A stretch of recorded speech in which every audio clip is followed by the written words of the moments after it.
Salam sejahtera untuk kita semua. Pelajaran Sekolah Sahabat dengan tema utama Misi Allah, Misi Saya. Pelajaran ke-7, Misi kepada sesama saya. Rabu, 15 November. Mengasihi sesama seperti kita mengasihi diri kita sendiri. Bacalah Matius 22 ayat 37-40.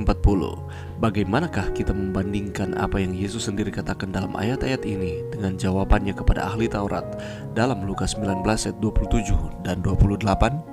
Menurut Matius 22 ayat 37-40, Yesus memperjelas bahwa pernyataan setiap hari dari kepercayaan sejati bergantung pada dua perintah ini. Dari Lukas memperjelas bahwa jika seseorang melakukan dua hal ini, maka dia akan memperoleh hidup yang kekal. Kasih adalah prinsip dasar pemerintahan Allah di surga dan di bumi, dan itu harus menjadi dasar tabiat umat Allah. Ini saja yang dapat menjadikan dan memelihara kita teguh. Ini saja dapat menyanggupkan kita untuk menahan penindasan dan pencobaan.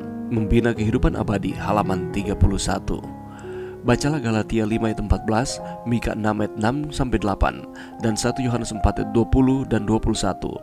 Bagaimanakah ayat-ayat ini menegaskan apa yang telah Yesus sampaikan kepada kita? Menurut Paulus, sebab seluruh hukum Taurat tercakup dalam satu firman ini, yaitu kasihlah sesamamu manusia seperti dirimu sendiri.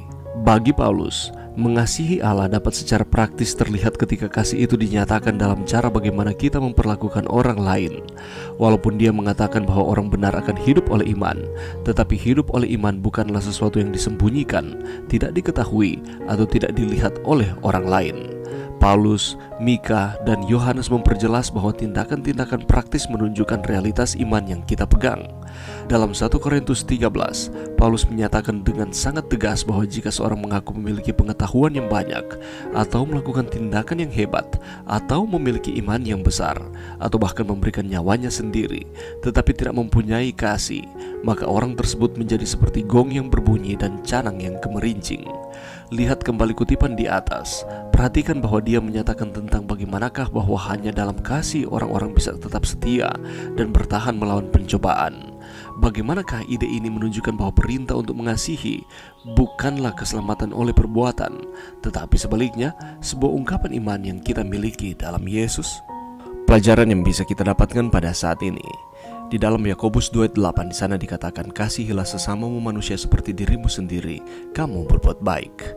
Definisi dari kasih adalah bukan kita yang telah mengasihi Allah, tetapi sebaliknya Allah yang telah lebih dahulu mengasihi kita dengan memberikan putranya Yesus Kristus datang di dunia ini dan mati untuk saudara dan saya sebagai perdamaian bagi dosa-dosa kita. Karena kasihnya kita diampuni dari setiap dosa-dosa kita, dan kita pun beroleh keselamatan. Setiap orang percaya yang telah menerima kasih Allah ini jugalah yang beroleh kuasa untuk mengasihi sesamanya. Kasih adalah karakter Allah sendiri yang mengalir ke dalam hati orang percaya, sehingga kita beroleh kesanggupan untuk mengasihi orang lain. Jadi kasih itu bukan berasal dari diri kita sendiri, tetapi ingat, kasih berasal dari Allah. Dan jikalau Allah sedemikian mengasihi kita, apa yang harus kita lakukan? Maka haruslah kita juga saling mengasihi satu dengan yang lain. Kita yang sudah menerima kasih dari Allah wajib dan harus membagikannya kepada sesama manusia. Dan kasih itu harus merupakan gaya hidup kita sebagai umat-umat Allah.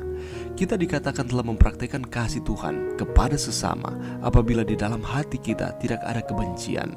Oleh karena di dalam 1 Yohanes 4 ayat 20 mengatakan, jikalau seorang berkata, aku mengasihi Allah dan ia membenci saudaranya, maka ia adalah pendusta. Karena barang siapa tidak mengasihi saudaranya yang dilihatnya, tidak mungkin mengasihi Allah yang tidak dilihatnya. Kebencian dan kasih merupakan dua hal yang sangat bertentangan satu dengan yang lain.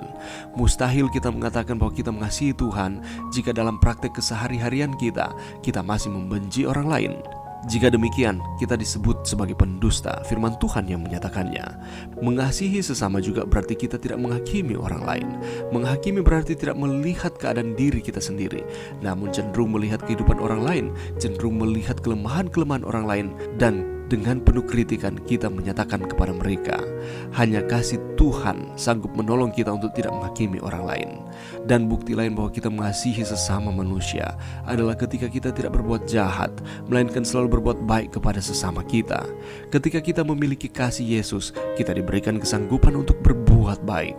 Karena orang Kristen haruslah memiliki kehidupan yang meneladani Yesus di dalam segala aspek kehidupan kita. Kasih itu janganlah berpura-pura. Kasih adalah prinsip dasar pemerintahan Allah di surga dan di bumi, dan itu harus menjadi dasar tabiat umat Allah. Ini saja yang dapat menjadikan dan memelihara kita teguh. Ini saja dapat menyanggup kita untuk menahan penindasan dan pencobaan. Oleh karena itu, kasihilah sesamamu manusia seperti dirimu sendiri. Marilah kita terus mempraktikkan kasih ini di dalam kehidupan kita, karena Allah terlebih dahulu mengasihi kita. Itulah sebabnya mari kita tunjukkan dengan kita mengasihi sesama manusia seperti diri kita sendiri. Mari berdoa. Terima kasih Tuhan atas firman-Mu pada saat ini. Bantu kami Tuhan untuk kami dapat mengasihi sesama kami di mana saja kami berada di dalam setiap situasi kehidupan kami, sehingga kami dapat terus ada di dalam Tuhan. Ini doa kami di dalam nama Yesus. Amin.